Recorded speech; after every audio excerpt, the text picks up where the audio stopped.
예, 반갑습니다. 예. 영산 성지 사무소에서 근무하고 있는 정상덕 교무입니다. 예. 이 사진 보시죠. 예. 오늘은 제가 영산 성지에서 자주 찾아가는 곳이고, 대중사님이 뵙고 싶으면 늘 앉아있는 곳입니다. 선진포 입정터. 그러나 우리 성지 순례객들은 잘 못 찾아가는 곳이기도 합니다. 거리상 좀 멀다고 느껴지기도 하는 것 같아요. 여러분들은 선진포 입정처 사진을 보면서 어떤 생각을 하시는가요? 가끔 선진포 입정터에 앉아서 대종사님의 입정의 과정과 입정의 뜻, 입정 이후에 일어났던 대각의 일들을 설명을 할 때가 있습니다. 그리고 나서 질문을 할 거 있으면 하십시오. 그렇게 이제 제가 다시 여쭙거든요. 그러면 한참 질문이 없습니다. 원래 불교는 물음의 종교, 불교의 첫 번째 불법의 핵심으로 들어가려면 문사숙 공부로 들어가는데, 그 묻지 않으면 듣고는 다 잃어버리기 때문에 아무 의미가 없기 때문에 물을 때까지 가만히 지켜봅니다. 그래서 원래 부처님도 수기설법이라고 해가지고 이렇게 형식을 갖추고는 설교하지 않고 물어봤을 때만 답하는 것이 도인 옛날에 부처님의 설법이었다고 합니다. 한참은 선진포 입정 그래도 질문 하나만 해 주십시오. 그러면 질문할 때가 있습니다. 뭐라고 하시냐? 입정처 저 글씨는 누가 쓰셨어요? 혹시 이산 선생님이 쓰신 거 아닌가요? 참 큰 질문 하셨습니다.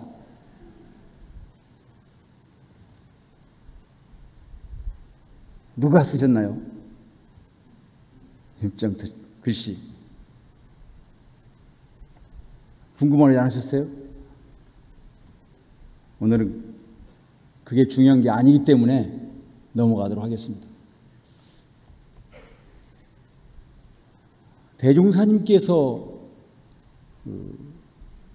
입정에 드신 거, 그러니까 오늘 제가 공부를 하는 이론상 서원문을 가지고 제가 코로나19 시대 생존법처럼 나의 생존의 법칙 어떻게 할 것인가 하는 저 나름대로의 해답은 이번 기회에 그렇게 돌아다니고 요란하게 살았고 시끄럽게 뭐를 한 것 같지만,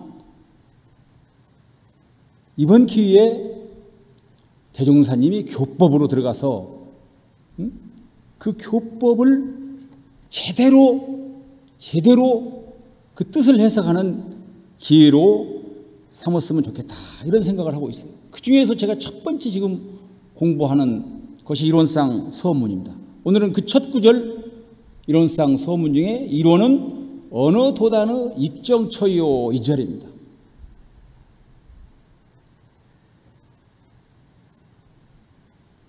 입정이라는 것은 그 경지에 올라갔다는 거겠죠. 경지에 올라갔다. 그 경지라는 것은 어디냐면 어느 도단이 언어와 문자 등이 끊어진 그 경지, 일념 미생전의 그 자리에 들어갔다, 이 얘기를 할 수 있습니다.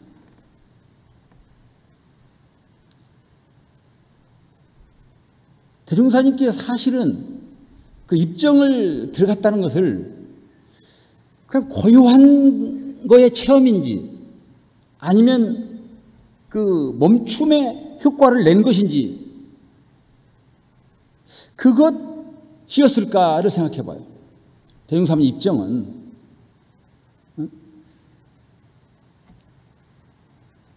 깊은 묵묵함인지 그것이었을까를 생각해 보지만, 그러나 그 입정에 담긴 뜻이 뭘까를 다시 곰곰이 생각해 봅니다. 대종사님께서 산신을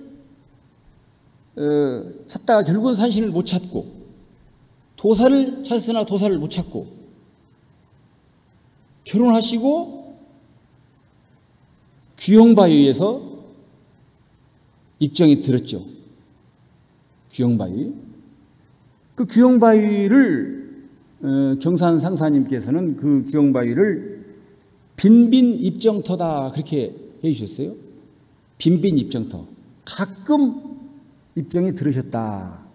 거기서부터 입정이 들어서 23세 되던 해에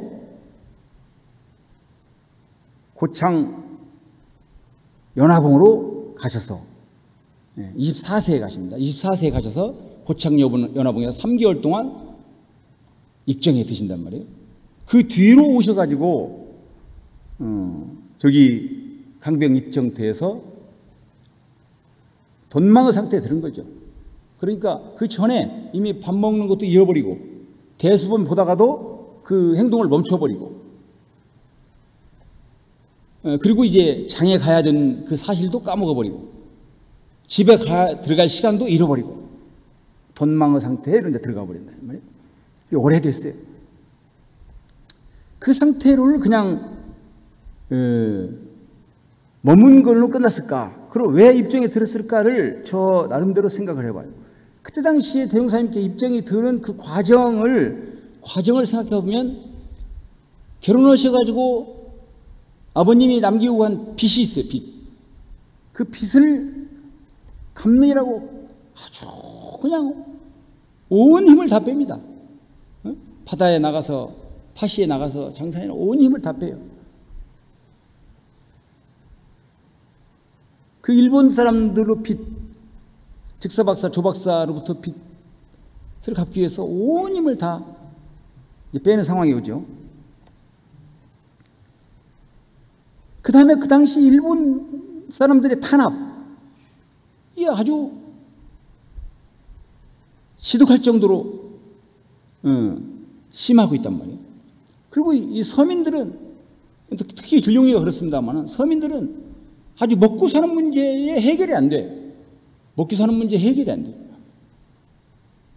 이 문제 해결을 안 하면 계속 차별의 대상자로만 살 수밖에 없어요.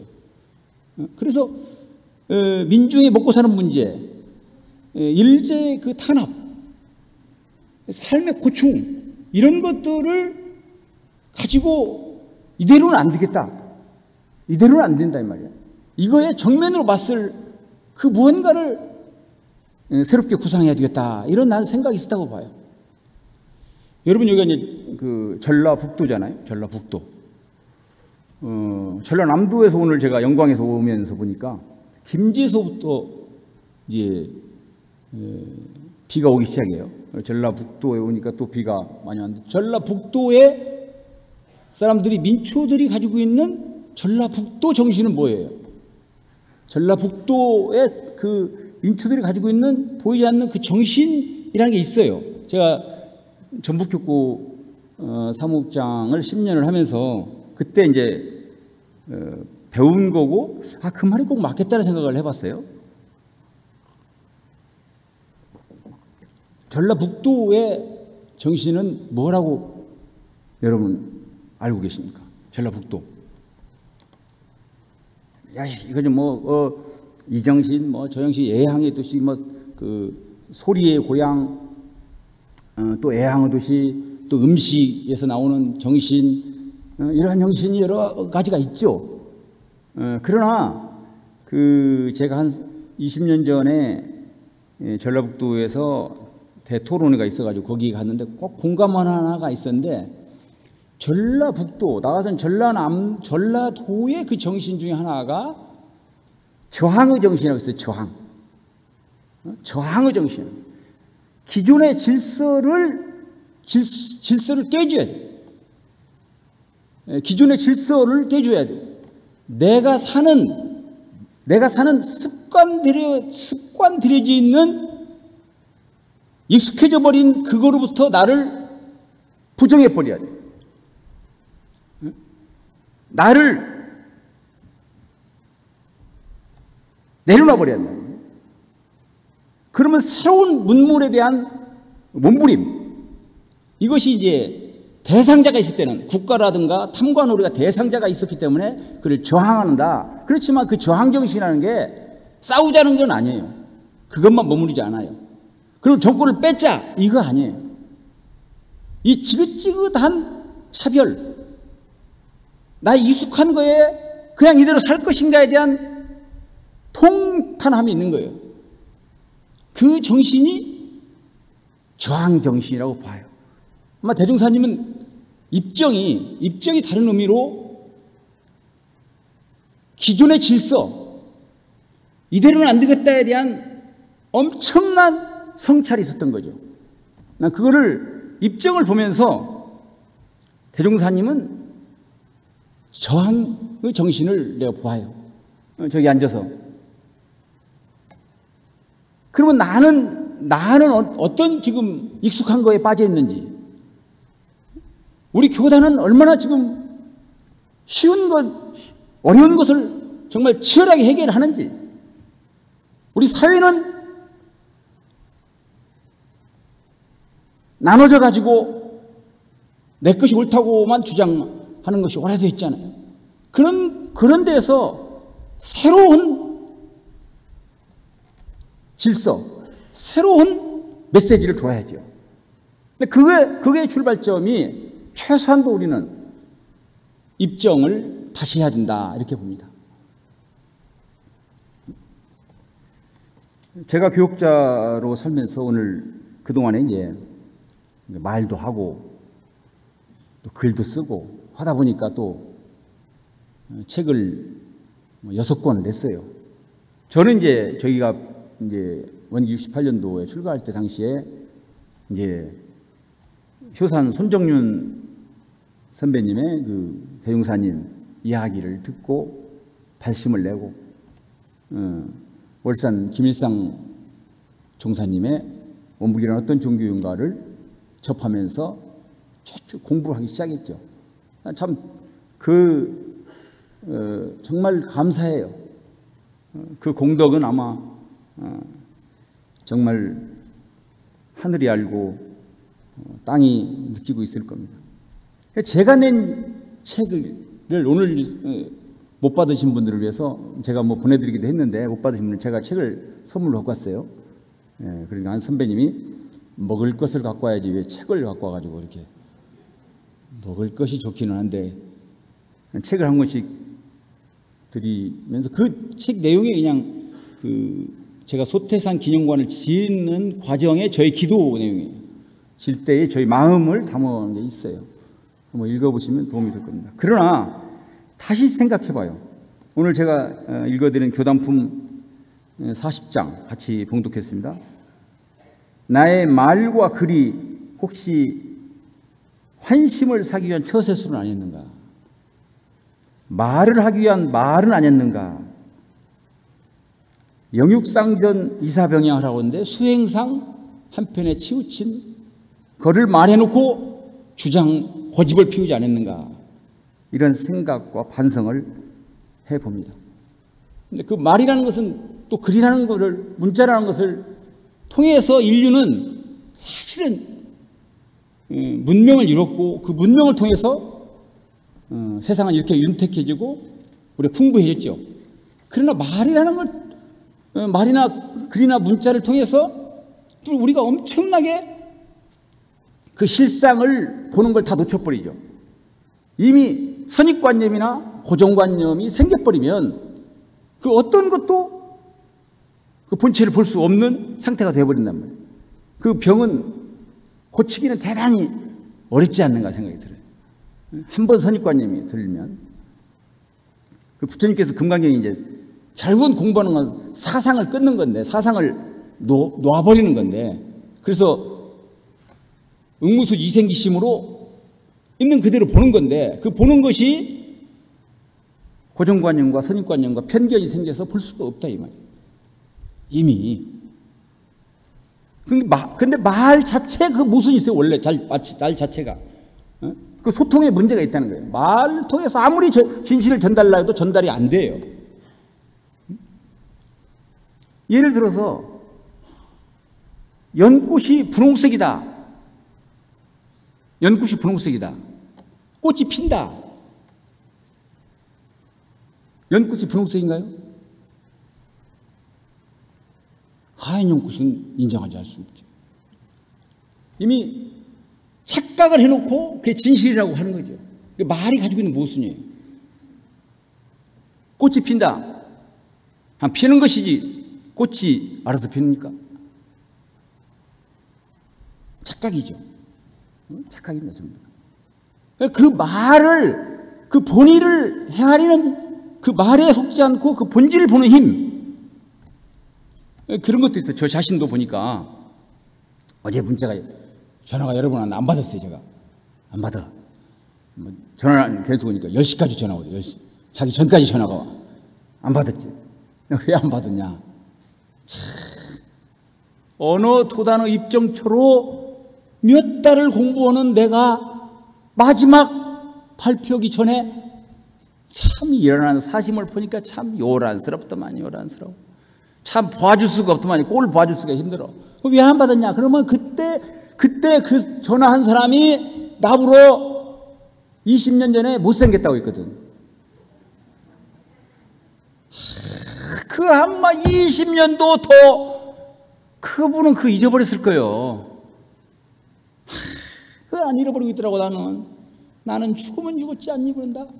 관뚜껑 닫을 때까지 내가 그 말을 안 잃어버린다. 내가 죽어서라도 화장을 좀 잘해라. 그럴 수 있겠더라고. 내가 어제 저녁이 일이에요. 끊임없이 그냥 일어나는 거죠. 끊임없이 그렇게 일어날 수가 없어요. 풀을 뽑아도 끊임없이 일어나요. 아주.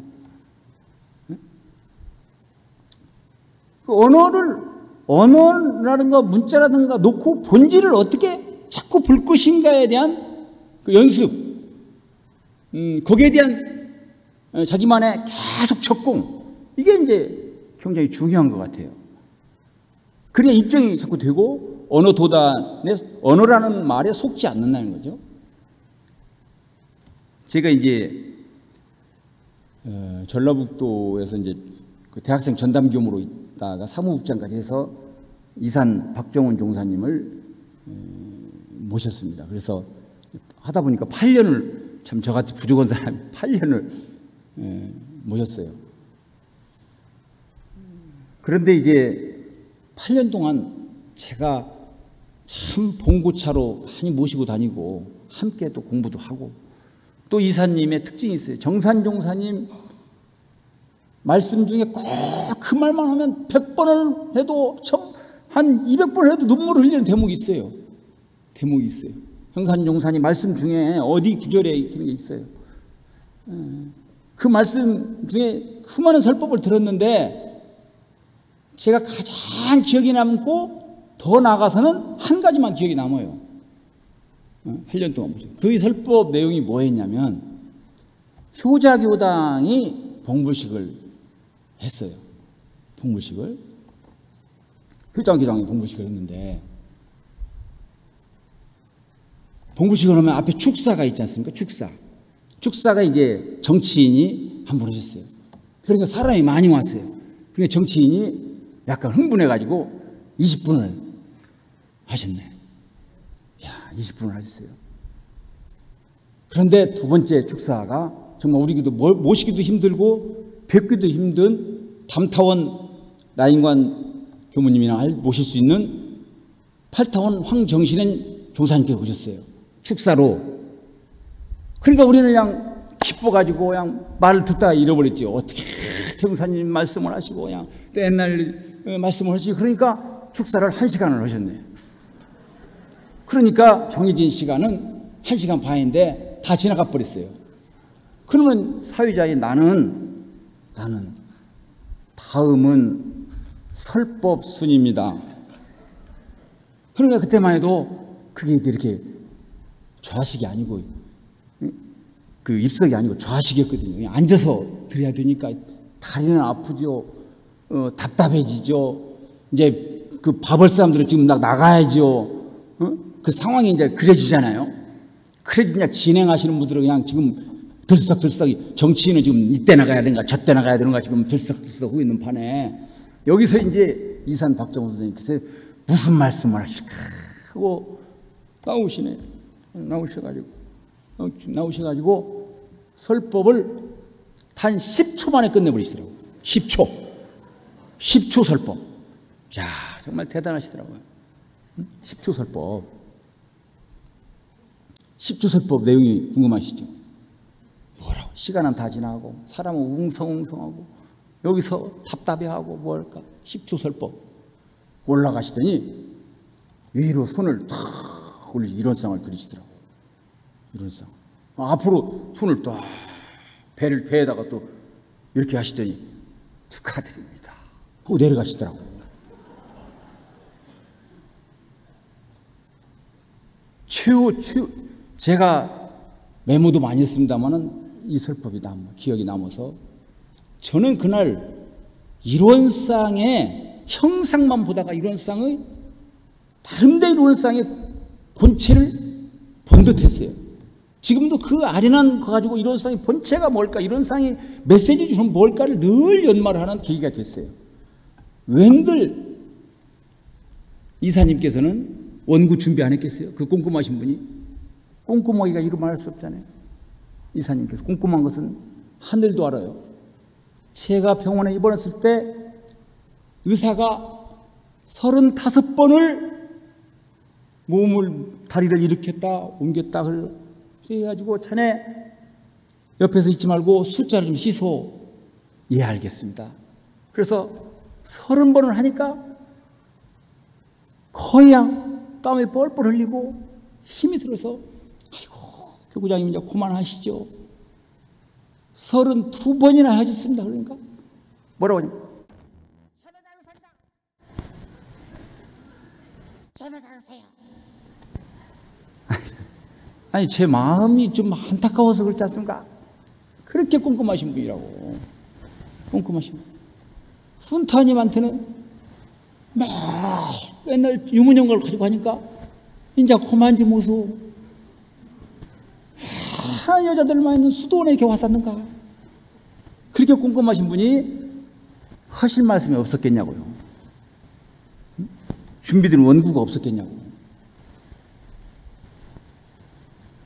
순간적으로 지혜라는 것은 오랜 연마, 법에 맞춰서 계속 훈련하는 사람만이 가끔 그게 격의설법으로 놀라운 감동을 주는 것 같아요. 느닷없이 왔다가 와가지고 격의설법 한다 해가지고 공돌에 떨어져가지고 무서운 공돌에 떨어지죠. 응? 그렇게 일원상과 저의 만난 점이 있어요. 두 번째 제가 말씀드리는 것은 우리가 대종사님을 통해서 일원상을 만나잖아요. 대종사님을 통해서 교법을 만나서 우리가 삶을 사는 거란 말이에요. 대종사님과 제가 만난 아주 귀한 사건이 있어요. 제가 이번에 다시 이 무타원님을 이제 했는데 우리가 원기 68년도 입학할 때 매주 홍복이 많아서 매주 수요일마다 대종사님을 친견하셨던 선지님 뵙기가 있었어요. 그날도 수도원의 선지님 중에 한 분이 오셨어요. 여기 대각전에, 총부 대각전에 무타원 유관진 교무님을 보셨어요. 이제 조사해 보니까 이번에 저도 몰랐는데 이번에 다시 그리운 무타님을 찾아뵈니까 대봉도가 되셨더라고요. 죄송했어요. 몰라가지고 저는 참 대봉도 서운을 받으셨더라고요. 원기 25년에 출가하셨죠. 1916년생이시고 25년에 출가하셔가지고 바로 그냥 중부로 오자마자 그냥 출가하셔가지고 그냥 교무하면서 대종사님의 구조실 뒤에 세탁소에서 대종사님 옷을 만들어 드리고 대종사님 세수물을 떠다 드리는 일을 하시죠. 약 한 22년, 한 3년 정도 하십니다. 그리고 나서 이제 개성으로 가시는데 그 뒤에 이제 감언만 주로 많이 하시고 그랬어요. 다시 충북에도 오시고 이제 그랬는데 부산 보화당에도 계시고 그랬는데 무타원님께서 대종사님이 추모담을 얘기하시면서 저는 그 제일 앞에 이제 항상 앉았죠. 이렇게 앞에 앉았어요. 뭘 배우고 싶었는가? 그 앞에 앉고 어떤 선배님께서 앞에 앉으면 금줄이니라 금줄, 금이 나온다. 두 번째 앉으면 은밖에 안 된다. 세 번째 줄에 앉으면 동밖에 안 되고 마지막 줄에 앉으면 똥줄이니라 그러시더라고요. 그럼 그때부터 항상 제가 앞에 앉는 습관이 있어요. 그러니까 뒤에 앉으면 똥줄, 세 번째 앉으면 동줄. 제일 앞에 하냐 금이 쏟아지니라 그래가지고 그 말을 또 믿고 제일 앞에만 앉았어요. 항상. 그럴 때 무타원님께서 그 전에 좌식으로 이렇게 앉으셨어요.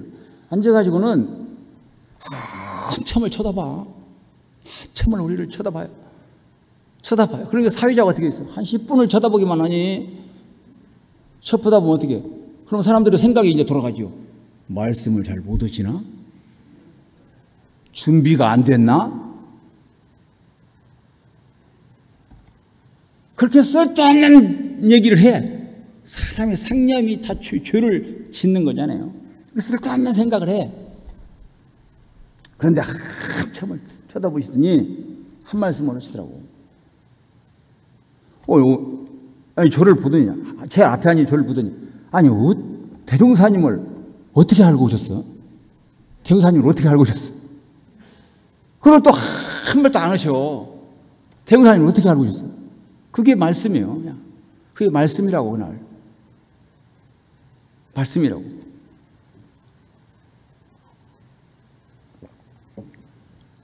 그렇게 하고 또 한 15분 이상 지났어요. 사회자가 또 한 말씀 하십시오. 한 말씀 해야 될 또 분위기가 한참 하다 한 말씀 해야 될 상황이 일어났어요. 아까는 대종사님 어떻게 오셨어요? 이번에 말씀은 하염없이 울어버려요. 하염없이 눈물만 흘려. 하염없이 흘려. 하염없이 울어버렸어요. 그날 충분하면 끝이에요, 그게. 그냥 일어나서 가셨어요. 가셨다고.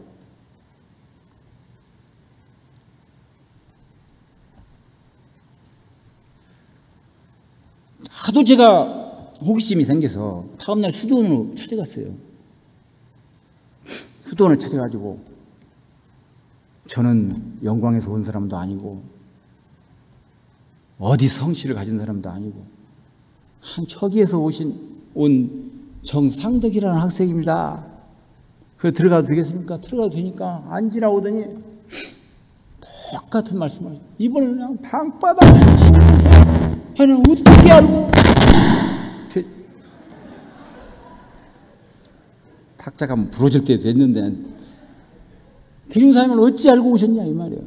그 말씀만 해. 그 말씀 반복하셔. 끝이에요 그게. 그런데 제가 그때 대종사님이 어떤 성인이실까 하고 화두가 딱 걸려버렸어요. 그날 저녁에 대종사님이 제 꿈속에 나타났어요. 그래서 저를 데리고 구주실로 데리고 가셨어요. 대종사님께서 지금 제가 약 40년 됐습니다. 제가 이제 40년 됐네요. 입학한 지가. 그 40년 동안 영원한 화두는 대종사님은 어떤 분이실까요? 대종사님 그때 부처님이 30 이상처럼 대종사님은 키가 얼마시고 생일이 언제시고 어떤 걸 많이 빈발 많이 잡수고 상추를 잡수고 그것만 달달달 외웠다면 지금 어떻게 되겠어요? 성지에서도 순례객 때 오면 순례객 때 탄생이 아니셔가지고 대종사님은 키가 얼마시고 몸무게 얼마시며 평발이시고 생년은 언제이시며 이렇게 해서 훌륭하신 분이다. 이렇게 말씀하셨을 거예요. 이게 대종사님을 아주 동상을 만드는 것만 더 무서운 거예요. 대종사님. 동상을 만드는. 그러니까 저 한 단계 더 나가가지고 저는 또 어떤지 알아요? 제가 내가 대종사님을 얼마나 많이 똑같은 게 있는지 아냐. 내가 사람들하고 자랑하고 있더라고. 내가 허래한 토끼띠가 같고 A형 혈액형이 같고 키 178 비슷하고 몸무게 내가 90kg 찔라고 한다. 지금 생일도 대종사님 5월 5일 난 5월 6일 이게 지금 같은 거에다 하고 내 대종사님이 같은 게 6가지라니까. 6가지 정상대기가. 내가 한때는 미친놈 전해가지고 평발을 만들려고 발을 갈았다니까. 이게 대종사님 닮아가는 거예요? 아이고. 그래도 우리는 그런 신용이라도 많이 했으면 좋겠어요. 나나 우리 후진들은 청산종사님께서 상추 위 아픈데 상추를 자꾸 드시니까 상추 좀 그만 드세요. 위 아픈데 뭐 이렇게 상추를 드세요? 응? 그러니까 대종사님 정사님 뭐라고 하셔요? 네가 대종사님 내가 상추 좋아서 먹냐? 대종사님이 상추 좋아서 나도 상추 먹어. 나도 대종사님 좀 그대로 해보려고. 상추를 좋아서 상추 먹었냐고. 그런 신용은 내는 건 참 대단한 큰 기죠. 그러나 그 이면에 대종사님의 심체를 내가 그때부터 무타원님한테 받은 화두예요. 나는 이mol고 할 이런 화두는 절대 안 들어요. 나의 화두는 대종사님은 어떤 성자이실까? 우리 대종사님을 왜곡하지 않고 있는 그대로 어떻게 전할 것인가? 영원한 나의 화두예요. 그 화두를 풀다가 내가 갔으면 참 좋겠어요. 그래서 이제 일원상 서문은 참 저에게 큰 복이에요. 왜 그랬을까에 대한 말씀입니다. 그래서 어느 도단 자리, 어느 도단을 언어를 끊어진 그 입정처에 바로 들은 그 경지는 아까 말한 대로 그 문자나 글도 좋지만 그걸 넘어서 감동을 주려면 새로운 메시지를 얼마든지 있다 이 말이에요. 저는 글을 내가 생문자를 하나 설교하면서 만들었어요. 그걸 나는 입정 감수성이다 그래요. 입정을 하는 연습 프로그램. 입정을 꼭 좌선을 해서만 들어가지 말고 공부를 통해서 사람과의 만남 통해서 일을 대해서 수도 없이 입정을 한다. 입정 감수성만 놓치지 않으면 얼마든지 어느 도단의 자리는 체험할 것이다. 이렇게 봐요. 어느 도단의 체험할 것이다. 근데 저의 이제 마지막 메시지는 이런 겁니다. 제 공부는 이런 거였어요. 대종사님의 어느 도단의 입정처를 이론상 선물을 하면서 더군 해석할 때 대자리, 유무초로 생사문을 용자리 이렇게 해서 분류해버립니다. 분류하는 게 저는 때로는 익숙하지 않은 저한테는 다 와닿지는 않아요. 대종사님 법은 그 한 말씀 내에 정도 있고 동도 있고 다 들어가 있습니다. 다 포함하고 있는 거예요. 그걸 분류하는 데 익숙하면 대종사님 법을 나눠서 볼 가능성이 많아요. 입정처 그 자리에 동도 있고 정도 있고 대도 있고 소도 있고 유무도 다 숨쉬고 있습니다. 그래서 이 입정처의 자리로 어느 도단의 입정처 자리로 어떻게 대사유운동 대중과 함께 이런 메시지를 어떻게 전할 것인가에 저의 또 다른 고민이 있어요. 제가 전공을 또 어설프게라도 사회학을 해서 인권 공부를 해서 그런지 몰라도 그게 이제 하나의 저희 마지막 항상 풀 과제예요. 그래서 저는 이제 이런 생각을 해요. 대종사님께서 최초의 교재, 최초로 저술, 소태산 대종산의 이름으로 저술한 책이 수양연구 요론이라는 게 있잖아요. 수양연구 요론. 수양연구 요론에 보면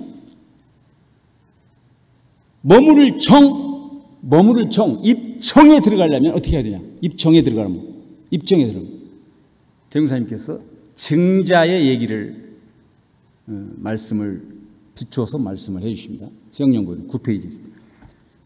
정에 들어가려면 지지 멈춰서야 돼. 멈춰야 된다. 멈춰야 정에 들어가요. 정에 갑자기 들어가는 거 아닙니다. 멈춰. 모든 걸 멈춰요. 생각, 언어, 문자, 행동 모든 걸 멈춰요. 멈춰는 것이 순서예요. 그래야 정에 들어가면 정에 들어가서 나오는 건 뭐냐면 고요함이에요. 고요할 정, 고요할 정이에요. 정정요론입니다. 정정. 고요함을 들어가서 뭐가 나오냐? 고요함을 통해서. 고요함을 통해서. 깊은 생각이 나오고 깊은 생각 속에서 편안함이 이루어져요. 그 편안함을 이루어서 뭐 하는 것이냐? 덕화를 하자는 거예요. 입정을 하시려면 멈춰야 된다고. 멈춰. 이 코로나를 어떻게 풀 것이냐? 해답을 어떻게 내놓을 것이냐? 이거는 멈춰서만 내놓을 수 있어요. 그래서 제가 우리 교단에 1분 선 운동 했었는데 그게 잘 대중화가 안 됐어요. 그걸 한번 다시 우리 복귀하는 방법 없을까 생각해 봤어요. 뭐 이런 문구를 한번 만들어 봤어요. 제 사람들은. 멈추면 편안해진다. 멈추면 행복해진다. 이렇게 자꾸 만들어서 멈춤 운동을 아주 순수하고 아주 편안하게 하면 좋을 것 같아요. 그리고 이제 멈춤 운동을 우리 메시지로 하면 됩니다. 다른 사람이 뭐 사회가 하더라도 우리가 하면 된다. MBC에 이런 게 선전 문구가 있어요. 잠깐만 이런 게 있죠. 잠깐만. 아주 좋은 메시지예요. MBC. MBC 날마다 나옵니다. 잠깐만. 우리도 어느 도단의 입정처를 사회운동으로 대중과 함께 운동을 한 그 말씀을 내놔야 돼요. 그것이 사회적 책무예요. 그 솔루션을 제시해야만이 우리가 신이나 신해행 증 중에 증을 사회에 풀어주잖아요. 그럴 때 이게 대웅사님 나는 법이 더 살아난다고 봐요. 입정처는 그런 의미라고 제가 이제 생각을 해서 나는 우리 청소년들은 사회에 유명했던 게 있어요. 멍때리기 운동 같은 게 있어요. 멈춤 운동. 이런 운동하고 제 꿈은 영산에 있을 때 이런 게 있어요. 입정터를 갈 때마다 앉아있을 때마다 저기 가면은 참 죄송스러워요. 주차장이 없어요. 그러다 거기 앉아있으라고도 참 죄송스러워요. 그리고 우리 땅이 100%가 또 아닌 경우도 있어요. 그래서 저 안에 저 입정터를 중심으로 장기적인 프로그램을 만든다면 우리 청소년들이 저기 와서 멍 때리기 대회 온다든가 멈춤 운동을 세계적인 프로그램을 하면 참 좋겠다 이런 생각은 가지고 있어요. 그래서 오늘 제가 이제 뭐 공부하는 과정이라고 생각하고 말씀을 드렸습니다. 대웅사님의 제가 공부하는 이론상 서원문 중에 이론은 언어 도단의 입정 처요할 때 그 해석을 요즘 공부하는 저의 이야기를 숨고 다음에는 유무추월의 생사문도 역시 저의 공부법은 선지님들의 말씀, 선지님의 삶에서 찾아서 예화를 듣고 우리 사회에 메시지를 주고 저 자신도 정신 차리고 사는 거 이런 것들로 해석을 그런 형태로 좀 해서 더 만들어보고 대웅사님을 스승으로 모시는 일에 소홀함이 없도록 그렇게 하겠습니다. 고맙습니다.